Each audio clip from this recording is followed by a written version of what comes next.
नमस्कार दोस्तों, आपका स्वागत करता हूं इस YouTube channel SK coaching centre पर। दोस्तों आज हम लोग रीजनिंग के एक और नए पार्ट को देखने वाले हैं। ये रीजनिंग का पार्ट नंबर आपका 257 होने वाला है। अगर आप लोग इससे पहले वाले पार्ट नहीं देखे होंगे तो ज़रूर जाकर देख लीजिएगा। इस वाले पार्ट के अंदर आज हम लोग रीजनिंग के 16 अलग अलग प्रकार के इम्पोर्टेंट प्रश्न को देखने वाले हैं, जो कि आपको आने वाले आगामी सभी परीक्षाओं के लिए काफ़ी महत्वपूर्ण होने वाला है। अभी आपको एग्जाम में कुछ इसी प्रकार के रीजनिंग के प्रश्न पूछे जाते हैं, तो सभी प्रश्न को पहले आप लोग खुद से ज़रूर सॉल्व कीजिएगा और आप लोग हमारे साथ अंत तक ज़रूर बने रहिएगा। सभी प्रश्न को हम लोग एकदम शॉर्ट ट्रिक के साथ सॉल्व करेंगे। तो चलिए हम लोग एक नंबर क्वेश्चन की ओर चलते हैं। दोस्तों ये रहा क्वेश्चन नंबर 1। क्वेश्चन नंबर 1 आपको कह रहा है नीचे दिए गए प्रश्न में संबंधित संख्या को चुनिए। संबंधित संख्या चुनने के लिए बोला जा रहा है प्रश्न आपको कह रहा है जिस प्रकार से 16 का संबंध 272 के साथ है, उसी प्रकार से आप लोगों से पूछा जा रहा है 22 का संबंध कौन सा संख्या के साथ होगा, जो इस वाले क्वेश्चन मार्क पे भरे जाएंगे। ये जो प्रश्न है ये आपका नंबर एनालॉजी रीजनिंग का प्रश्न है। और जब भी आपको इस प्रकार के प्रश्न देखने को मिले तो सबसे पहले आप लोग यहाँ पर ये समझने की कोशिश कीजिएगा 16 से हम लोग 272 किस प्रकार से ला सकते हैं। 16 को हम लोग क्या करेंगे ताकि हमारा 272 बन जाए, उसी प्रकार से हम लोग सोचेंगे 22 से हमारा कौन सा संख्या बनेगा जो इस वाले क्वेश्चन मार्क पे भरे जाएंगे। सबसे पहले हम लोगों को क्या करना है, 16 से 272 लाना है। अगर हम लोग सबसे पहले 16 का स्क्वायर करते हैं तो 16 का जो स्क्वायर है वो आपका 256 होता है। और ध्यान से देखिएगा 256 प्लस 16 करने पर ये जो है ये आपका 272 बनता है। यहाँ पर देखिएगा संख्या 16 है तो 16 का स्क्वायर प्लस 16 कर दिया गया है। वही सेम हम लोग आगे करेंगे। संख्या 22 है तो पहले हम लोग 22 के स्क्वायर करेंगे। 22 का जो स्क्वायर है वो आपका 484 होता है। देखिए संख्या 22 है तो 22 के स्क्वायर प्लस करेंगे 22, 484 प्लस 22 जो है ये आपका 506 होता है। 506 आपका ऑप्शन नंबर ए में दिया गया है, जो कि आपका सही उत्तर बनता है। इस वाले क्वेश्चन मार्क पे आपका 506 भरा जाएगा। क्लियर है। चलिए अगले प्रश्न की ओर हम लोग चलेंगे, क्वेश्चन नंबर 2 की ओर। ये रहा क्वेश्चन नंबर 2। क्वेश्चन नंबर 2 आपको कह रहा है नीचे दिए गए प्रश्न में संबंधित शब्द को चुनिए। इस बार आपको संबंधित शब्द चुनने के लिए बोला जा रहा है प्रश्न आपको कह रहा है जिस प्रकार से मुक्केबाजी का संबंध बॉक्सिंग रिंग के साथ है, उसी प्रकार से आप लोगों से पूछा जा रहा है क्रिकेट का संबंध कौन सा शब्द के साथ होगा, जो इस वाले क्वेश्चन मार्क पे भरे जाएंगे। ये भी प्रश्न आपका एनालॉजी का प्रश्न है। और जब भी आपको इस प्रकार के प्रश्न देखने को मिले तो पहले आप लोग यहाँ पर ये समझने की कोशिश कीजिएगा मुक्केबाजी से आपका बॉक्सिंग रिंग किस प्रकार से लिखा हुआ है, मुक्केबाजी से आपका बॉक्सिंग रिंग किस प्रकार से संबंधित है। उसी प्रकार से आप लोग सोचिएगा क्रिकेट से आपका कौन सा शब्द बनेगा जो इस वाले क्वेश्चन मार्क पे भरे जाएंगे। अगर आप लोग ध्यान से देखिएगा तो मुक्केबाजी जो है ये आपका एक खेल का नाम है और मुक्केबाजी खेल जो है वो आपका बॉक्सिंग रिंग में खेला जाता है। उसी प्रकार से क्रिकेट भी आपका एक खेल है और क्रिकेट खेल जो है वो आपका पिच पर खेला जाता है। पिच आपका कौन सा ऑप्शन में दिया गया है, पिच आपका ऑप्शन नंबर सी में दिया गया है, जो कि आपका सही उत्तर बनता है। चलिए अगले प्रश्न की ओर हम लोग चलेंगे, क्वेश्चन नंबर 3 की ओर। ये रहा क्वेश्चन नंबर 3। क्वेश्चन नंबर 3 आपको कह रहा है उपरोक्त आकृति को बनाने के लिए न्यूनतम कितनी सीधी रेखाओं की आवश्यकता होगी। इस वाले आकृति को बनाने में टोटल कितने सीधे रेखाएं लगे हैं ये आप लोगों से पूछ रहा है। सबसे पहले आप लोग वीडियो को रोककर खुद से ज़रूर काउंटिंग करने की कोशिश कीजिएगा इस वाले आकृति में कितने सीधे सीधे लाइन दिए गए हैं। ध्यान से देखिएगा तो सबसे पहला लाइन जो है वो आपका ए वाला हो जाएगा। दूसरा आपका ए बनता है, तीसरा जो है ये आपका ए वाला हो जाएगा, चौथा आपका ए बनता है, पांचवा को देखिएगा तो आपका ए वाला हो जाएगा, छठा लाइन आपका ए बनता है, सातवां जो है वो आपका यहाँ से लेकर यहाँ तक हो जाएगा, आठवां आपका ए वाला हो जाएगा, नौवें को देखिएगा तो आपका ए वाला बनता है। यानी कि इस वाले आकृति को बनाने के लिए 9 सीधे सीधे लाइन का उपयोग किया गया है। 9 आपका ऑप्शन नंबर ए में दिया गया है, जो कि आपका सही उत्तर बनता है। इस वाले आकृति में आपके टोटल 9 सीधे सीधे लाइन दिए गए हैं। चलिए अगले प्रश्न की ओर हम लोग चलेंगे, क्वेश्चन नंबर 4 की ओर। ये रहा क्वेश्चन नंबर 5। क्वेश्चन नंबर 5 जो है ये आपका वेन आरेख वेन डायग्राम से रिलेटेड प्रश्न है। महिला, माँ और बच्चे का किस प्रकार से वेन आरेख वेन डायग्राम बनेगा, ये आप लोगों से पूछ रहा है। ये भी प्रश्न आपके लिए काफ़ी इम्पोर्टेंट प्रश्न है। सबसे पहले आप लोग यहाँ पर ये समझने की कोशिश कीजिएगा, महिला, माँ और बच्चे में कौन शब्द किसके साथ संबंधित है, किसके अंदर हम लोग किसको रख सकते हैं।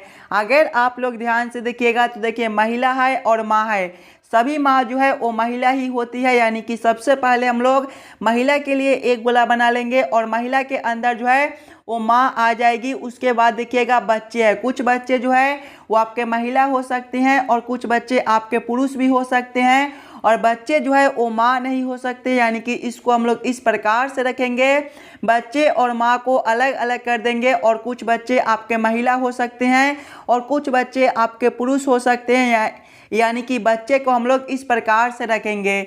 इस प्रकार का वेन आरेख वेन डायग्राम आपका ऑप्शन नंबर डी में दिया गया है, जो कि आपका सही उत्तर बनता है। चलिए अगले प्रश्न की ओर हम लोग चलेंगे, क्वेश्चन नंबर 5 की ओर। दोस्तों ये रहा क्वेश्चन नंबर 5। क्वेश्चन नंबर 5 आपको कह रहा है नीचे दिए गए प्रश्न में लुप्त संख्या ज्ञात करें। इस बार आपको मिसिंग नंबर से रिलेटेड प्रश्न दिया गया है। यहाँ पर आपका एक क्वेश्चन मार्क है, इस वाले क्वेश्चन मार्क पे आपका कौन सा संख्या भरा जाएगा, ये आप लोगों से पूछ रहा है। जब भी आपको इस प्रकार के मिसिंग नंबर से रिलेटेड प्रश्न देखने को मिले तो सबसे पहले आप लोग यहाँ पर ये समझने की कोशिश कीजिएगा, 4, 3, 2 और 2 से आपका 33 किस प्रकार से लिखा हुआ है, 5, 4, 3 और 2 से 54 किस प्रकार से लिखा हुआ है। उसी प्रकार से आप लोग सोचेगा 4, 3, 6 और 5 से कौन सा संख्या बनेगा जो इस वाले क्वेश्चन मार्क पे भरे जाएंगे। सभी बच्चे पहले अपना दिमाग लगाइएगा, ये चारों संख्या से हम लोग 33 किस प्रकार से ला सकते हैं। अगर हम लोग सबसे पहले ये चारों संख्याओं को आपस में स्क्वायर करके जोड़ ले, यानी कि 4 का स्क्वायर प्लस करेंगे 3 का स्क्वायर प्लस करेंगे 2 का स्क्वायर प्लस करेंगे 2 का स्क्वायर। देखिएगा 4 का स्क्वायर आपका 16 होता है, प्लस करेंगे 3 का स्क्वायर आपका 9 होता है, प्लस करेंगे 2 का स्क्वायर आपका 4 होता है। फिर आगे आपका 2 है, 2 का स्क्वायर आपका 4 होता है। सभी को आपस में जोड़कर देखिएगा तो 16 प्लस 9 आपका 25, 25 प्लस 4 आपका 29 और 29 प्लस 4 जो है ये आपका 33 होता है। देखिए बीच वाला संख्या आपका 33 दिया गया है। वही सेम हम लोग आगे करेंगे, सभी संख्याओं को स्क्वायर करके आपस में जोड़ लेंगे। तो देखिएगा सबसे पहले जो है वो आपका 5 है, तो 5 का स्क्वायर जो है वो आपका 25 होता है, प्लस करेंगे उसके बाद आपका 4 है, 4 का स्क्वायर आपका 16 होता है, प्लस करेंगे 3 का स्क्वायर आपका 9 होता है, प्लस करेंगे 2 का स्क्वायर आपका 4 होता है। सभी को आपस में जोड़िएगा तो 25 प्लस 16 जो है ये आपका 41 होता है, 41 प्लस 9 आपका 50 और 50 प्लस 4 जो है ये आपका 54 होता है। ध्यान से देखिएगा तो बीच वाला संख्या आपका 54 दिया गया है।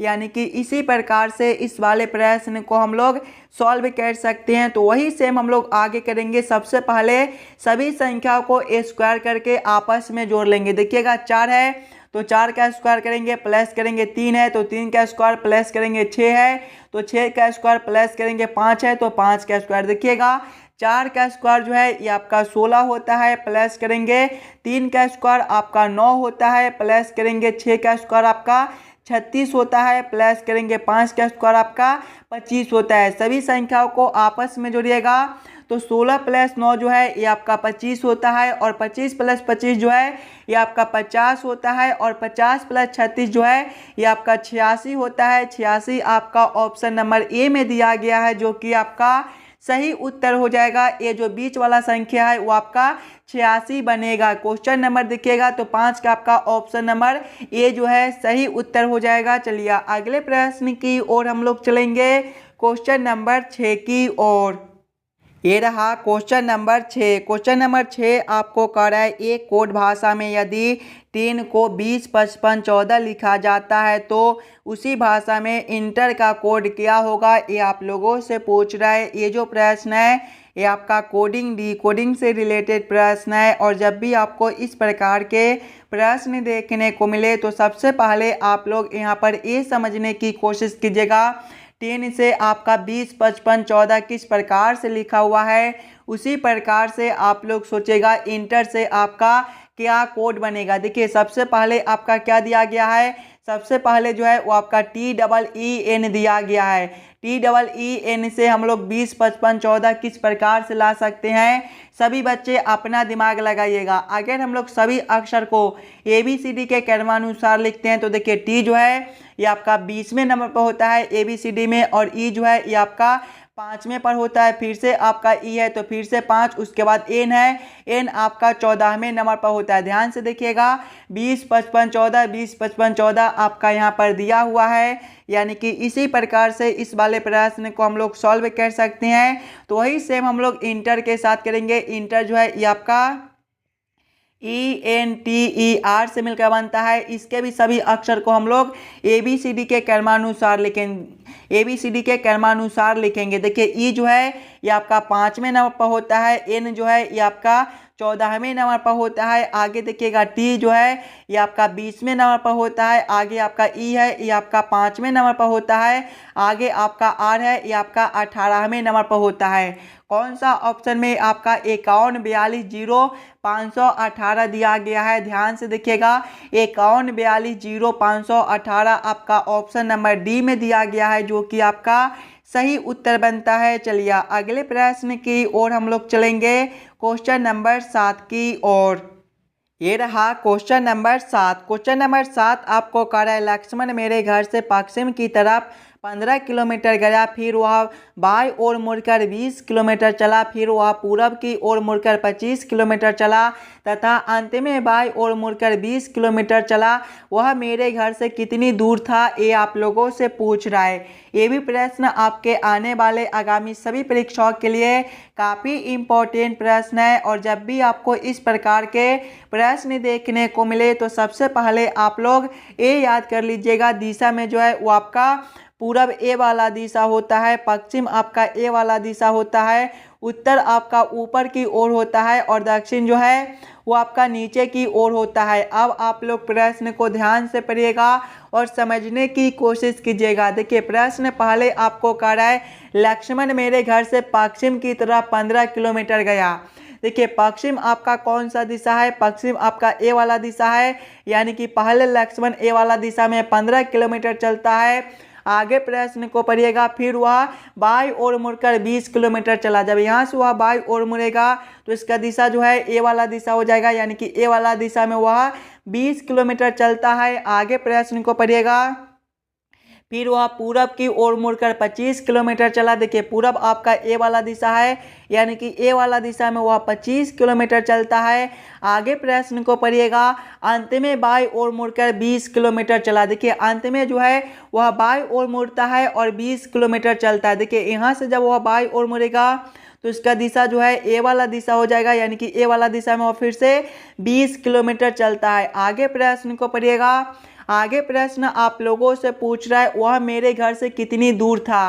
देखिएगा यहाँ पर उसका घर है और यहाँ तक चलकर आया है, यहाँ से लेकर यहाँ तक का जो दूरी है वो आप लोगों से पूछ रहा है। ध्यान से देखिएगा ये वाला आपका जो है वो 20 किलोमीटर है, 20 किलोमीटर है, ये भी आपका 20 किलोमीटर है और ये जो है ये आपका 25 किलोमीटर दिया गया है। यहाँ से लेकर यहाँ तक का जो दूरी है वो आपका 25 किलोमीटर है और यहाँ से लेकर यहाँ तक का दूरी आपका 15 किलोमीटर, यानी कि ये वाला जो दूरी है यहाँ से लेकर यहाँ तक का जो दूरी बनेगा वो भी आपका 25 किलोमीटर बनेगा। और ये वाला दूरी हम लोगों को निकालना है, यानी कि जब हम लोग 25 माइनस करेंगे 15 तो ये आपका कितना बचेगा, 10 किलोमीटर बचेगा। 10 किलोमीटर आपका ऑप्शन नंबर बी में दिया गया है, जो कि आपका सही उत्तर बनता है। चलिए अगले प्रश्न की ओर हम लोग चलेंगे, क्वेश्चन नंबर 8 की ओर।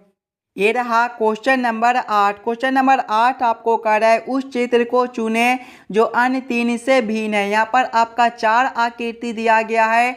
ये चारों आकृति में सबसे अलग आकृति कौन सा बनता है, ये आप लोगों से पूछ रहा है। सबसे पहले आप लोग चारों आकृति को ध्यान से देखिएगा और समझने की कोशिश कीजिएगा। ये चारों आकृति में आपका सबसे अलग आकृति कौन सा बनता है, ध्यान से देखिएगा। आकृति नंबर 1 में तो देखिए एक का मुंह इस साइड दिया गया है, तो एक का मुंह इस साइड है।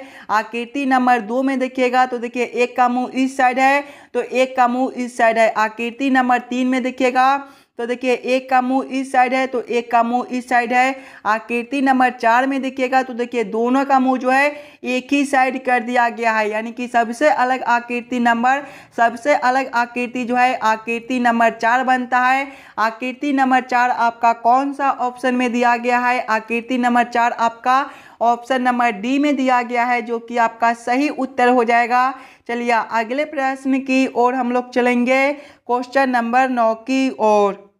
ये रहा क्वेश्चन नंबर 9। क्वेश्चन नंबर 9 आपको कह रहा है यदि आसमान तारा हो, तारा बादल हो, बादल धरती हो, धरती वृक्ष हो और वृक्ष पुस्तक हो, तो बताइए कि पक्षी कहाँ उड़ेंगे। ये भी प्रश्न आपके लिए काफ़ी इम्पोर्टेंट प्रश्न है। और जब भी आपको इस प्रकार के प्रश्न देखने को मिले तो सबसे पहले आप लोग प्रश्न को ध्यान से पढ़िएगा और समझने की कोशिश कीजिएगा प्रश्न आपको क्या कह रहा है। देखिए प्रश्न आपको कह रहा है यदि आसमान तारा हो, यानी कि इस वाले प्रश्न में आसमान को तारा कहा जाता है, तारा को बादल कहा जाता है, बादल को धरती कहा जाता है, धरती को वृक्ष कहा जाता है और वृक्ष को पुस्तक कहा जाता है। और आप लोगों से क्या पूछ रहा है, देखिए आप लोगों से पूछ रहा है तो बताइए कि पक्षी कहाँ उड़ेंगे। सबसे पहले आप लोग यहाँ पर ये समझने की कोशिश कीजिएगा पक्षी कहाँ पर उड़ते हैं। पक्षी जो है वो आसमान में उड़ते हैं। इस वाले प्रश्न में आसमान को क्या कहा जाता है, आसमान को तारा बोला जाता है, यानी कि इस वाले प्रश्न के अनुसार पक्षी जो है वो तारा में उड़ेंगे। तारा आपका ऑप्शन नंबर सी में दिया गया है, जो कि आपका सही उत्तर बनता है। चलिए अगले प्रश्न की ओर हम लोग चलेंगे, क्वेश्चन नंबर 10 की ओर। ये रहा क्वेश्चन नंबर 10। क्वेश्चन नंबर 10 आपको कह रहा है निम्न आकृति के लिए सही दर्पण छवि का चयन करें। यहाँ पर आपका एक आकृति दिया गया है, इस वाले आकृति का किस प्रकार से सही दर्पण छवि बनेगा ये आप लोगों से पूछ रहा है।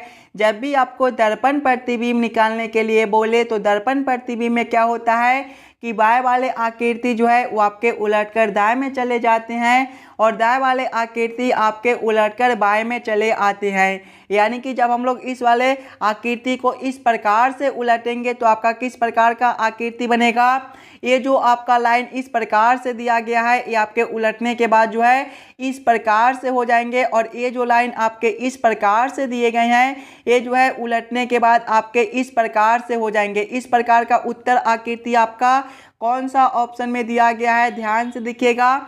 इस प्रकार का उत्तर आकृति जो है वो आपका ऑप्शन नंबर डी में दिया गया है, जो कि आपका सही उत्तर बनता है। चलिए अगले प्रश्न की ओर हम लोग चलेंगे, क्वेश्चन नंबर 11 की ओर। ये रहा क्वेश्चन नंबर 11। क्वेश्चन नंबर 11 आपको कह रहा है दिए गए कथन और निष्कर्षों को पढ़े और निर्णय ले कि निम्नलिखित में से कौन से निष्कर्ष कथन का तार्किक रूप से अनुसरण करता है। ये जो प्रश्न है ये आपका कथन और निष्कर्ष से रिलेटेड प्रश्न है।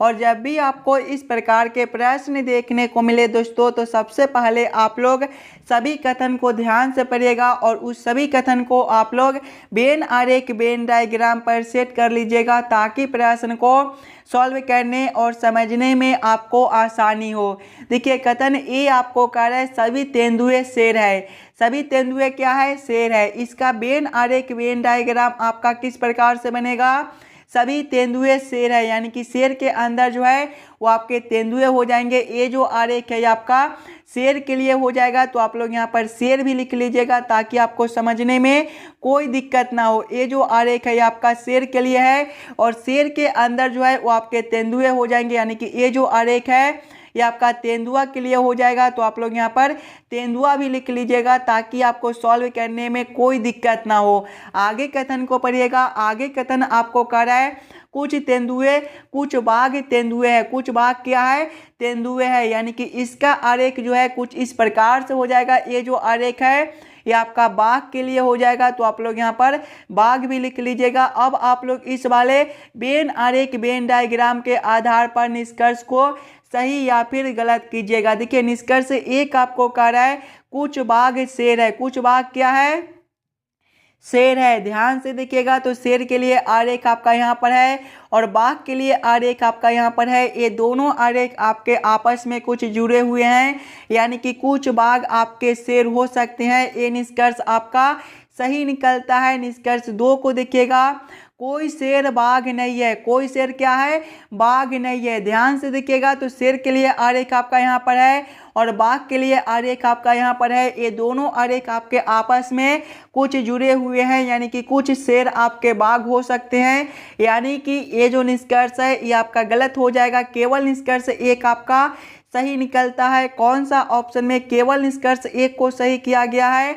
ध्यान से देखिएगा, ऑप्शन नंबर बी में तो केवल एक अनुसरण करता है, यानी कि क्वेश्चन नंबर 11 का आपका ऑप्शन नंबर बी जो है सही उत्तर हो जाएगा। चलिए अगले प्रश्न की ओर हम लोग चलेंगे, क्वेश्चन नंबर 12 की ओर। ये रहा क्वेश्चन नंबर 12। क्वेश्चन नंबर 12 आपको कह रहा है नीचे दिए गए श्रृंखला को पूरा करें। इस बार आपको श्रृंखला सीरीज से रिलेटेड प्रश्न दिया गया है। एक श्रृंखला सीरीज दिया हुआ है और यहाँ पर क्वेश्चन मार्क है। इस वाले क्वेश्चन मार्क पे आपका कौन सा संख्या भरा जाएगा ये आप लोगों से पूछ रहा है। दोस्तों जब भी आपको श्रृंखला सीरीज से रिलेटेड प्रश्न देखने को मिले तो सबसे पहले आप लोग श्रृंखला सीरीज को ध्यान से देखिएगा। श्रृंखला सीरीज को देखिएगा तो पहले आपका 48 दिया गया है, 48 के आगे जो है वो आपका 24 दिया गया है, 24 के आगे आपका 96 दिया हुआ है, 96 के आगे आपका फिर से 48 है, 48 के आगे देखिएगा तो 192 है और इसके आगे जो है वो आपका क्वेश्चन मार्क है। अगर आप लोग ध्यान से देखिएगा तो देखिए 48 से आपका 24 है, यहाँ पर आपका भागा 2 है, 48 भागा 2 जो है वो आपका 24 होता है। आगे देखिएगा तो 24 से आपका 96 है, यहाँ पर आपका गुना 3 है, 24 गुना 3 जो है वो आपका 96 होता है।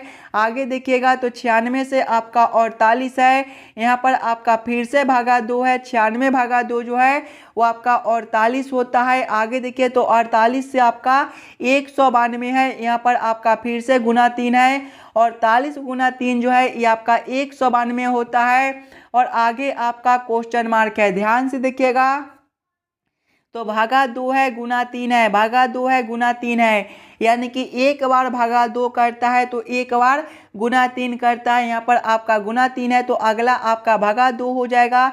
192 भागा 2 आपका कितना होता है? 192 भागा 2 जो है वो आपका 96 होता है। 96 आपका ऑप्शन नंबर सी में दिया गया है जो कि आपका सही उत्तर हो जाएगा। इस वाले क्वेश्चन मार्क पे आपका 96 भरा जाएगा। क्लियर है? चलिए अगले प्रश्न की ओर हम लोग चलेंगे, क्वेश्चन नंबर 13 की ओर। ये रहा क्वेश्चन नंबर 13। क्वेश्चन नंबर 13 आपको कह रहा है नीचे दिए गए अक्षर श्रृंखला को पूरा करें। दोस्तों इस बार आपको अक्षर श्रृंखला से रिलेटेड प्रश्न दिया गया है। एक अक्षर श्रृंखला दिया हुआ है और यहाँ पर क्वेश्चन मार्क है। इस वाले क्वेश्चन मार्क पे आपका कौन सा अक्षर भरा जाएगा ये आप लोगों से पूछ रहा है। सबसे पहले आप लोग अक्षर श्रृंखला को ध्यान से देखिएगा और समझने की कोशिश कीजिएगा आपका किस प्रकार का अक्षर श्रृंखला दिया हुआ है, इसे हम लोग कैसे जल्द से जल्द सॉल्व कर सकते हैं। अगर हम लोग सबसे पहले सिंगल अक्षर को देखते हैं तो देखिए जी से आपका जे दिया गया है। जी जो है ये आपके 7वें नंबर पर होता है ABCD के क्रम में और जे जो है ये आपके 10वें पर, यहाँ पर आपका +3 है। आगे देखिएगा तो जे से आपका एन है, जे जो है ये आपके 10वें नंबर पर होता है, एन आपका 14वें पर +4 है। आगे देखिए एन से आपका एस है, एन आपका 14वें पर होता है, एस आपका 19वें पर +5 है। आगे देखिए एस से आपका वाई है, एस जो है ये आपके 19वें पर होता है, वाई आपका 25वें पर, इस बार आपका +6 है और आगे आपका क्वेश्चन मार्क है। ध्यान से देखिएगा, +3 है, +4 है, +5 है, +6 है। तो अगला जो है वो आपका +7 का अंतर हो जाएगा। y +7 आपका कौन सा अक्षर बनेगा? आप लोग याद रखिएगा, ABCD में जो है वो आपके टोटल 26 अक्षर होते हैं। 26 के बाद जो है वह फिर से आपका ABCD आ जाता है, यानी कि जब हम लोग y +7 करेंगे तो ये जो है ये आपका F हो जाएगा। दूसरे वाले अक्षर से देखिएगा तो H से आपका L है, यहाँ पर जो है वो आपका +4 है, L से आपका Q है +5 है। आगे देखिए Q से आपका W है +6 है, W से आपका D है +7 है और आगे आपका क्वेश्चन मार्क है। +4 +5 +6 +7 यानी कि अगला आपका +8 हो जाएगा। जब हम लोग D +8 करेंगे तो आपका कौन सा अक्षर बनेगा? D आपका चौथे नंबर पर होता है। 4 + 8 जो है ये आपका 12 होता है और 12वें पर आपका L होता है। कौन सा ऑप्शन में आपका FL दिया गया है? FL आपका ऑप्शन नंबर C में दिया गया है, जो कि आपका सही उत्तर बनता है। चलिए अगले प्रश्न की ओर हम लोग चलेंगे, क्वेश्चन नंबर 14 की ओर। ये रहा क्वेश्चन नंबर 14। क्वेश्चन नंबर 14 आपको कह रहा है निम्नलिखित शब्दों को अर्थपूर्ण में सजाइए। पत्ती, फल, तना, जड़ और फूल का किस प्रकार से सही क्रम बनेगा, ये आप लोगों से पूछ रहा है। सबसे पहले आप लोग ये सभी शब्दों को ध्यान से देखिएगा और समझने की कोशिश कीजिएगा, ये सभी शब्दों का आपका किस प्रकार से सही क्रम बनता है। देखिए ये सभी शब्द में जो है वो सबसे पहले शब्द आपके जड़ हो जाएंगे, यानी कि 4 नंबर। जड़ के बाद जो है वो आपका तना हो जाएगा, यानी कि 3 नंबर।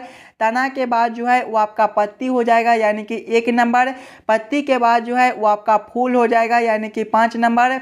और फूल के बाद जो है वो आपका फल हो जाएगा, यानी कि 2 नंबर। कौन सा ऑप्शन में आपका 4 3 1 5 2 दिया गया है? ध्यान से देखिएगा, ऑप्शन नंबर बी में तो 4 3 1 5 2 दिया गया है, यानी कि ये सभी शब्दों का जो सही क्रम है वो आपका ऑप्शन नंबर बी में दिया गया है।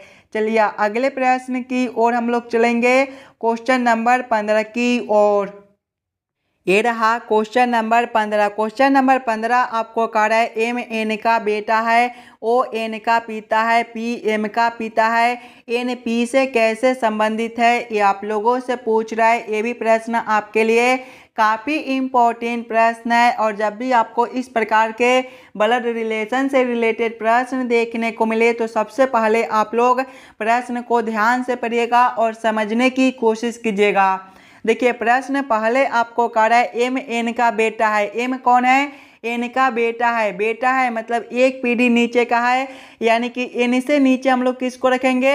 एम को रखेंगे। क्या रिश्ता है? बेटा का है, तो आप लोग यहाँ पर बेटा लिख लीजिएगा ताकि प्रश्न को सॉल्व करने में आपको कोई दिक्कत ना हो। आगे प्रश्न को पढ़िएगा, ओ एन का पिता है। ओ कौन है? एन का पिता है। पिता है मतलब एक पीढ़ी ऊपर का है, यानी कि एन से ऊपर हम लोग किसको रखेंगे? ओ को रखेंगे। क्या रिश्ता है? पिता का है, तो आप लोग यहाँ पर पिता लिख लीजिएगा। आगे प्रश्न को पढ़िएगा। आगे प्रश्न आपको कह रहा है पी एम का पिता है। देखिए पी भी एम का पिता है। पिता है मतलब एक पीढ़ी ऊपर का, यानी कि एम से ऊपर हम लोग किसको रखेंगे? पी को रखेंगे। क्या रिश्ता है? पिता का है, तो आप लोग यहाँ पर पिता लिख लीजिएगा। आगे प्रश्न को पढ़िएगा। आगे प्रश्न आप लोगों से पूछ रहा है एन पी से कैसे संबंधित है। ध्यान से देखिएगा, तो एन और पी आपके यहाँ पर दिए गए हैं, ये दोनों का रिश्ता आप लोगों से पूछ रहा है। अगर आप लोग ध्यान से देखिएगा तो देखिए एम जो है एन का बेटा है। एम कौन है? एन का बेटा है। और यहाँ पर देखिएगा तो पी एम का पिता है, यानी कि ये दोनों का जो रिश्ता है, एन जो है वो पी का पत्नी लगती है। पत्नी आपका कौन सा ऑप्शन में दिया गया है? पत्नी आपका ऑप्शन नंबर ए में दिया गया है, जो कि आपका सही उत्तर बनता है। दोस्तों ये रहा क्वेश्चन नंबर 16 और ये जो प्रश्न है ये आपके होमवर्क के तौर पे छोड़े जाते हैं।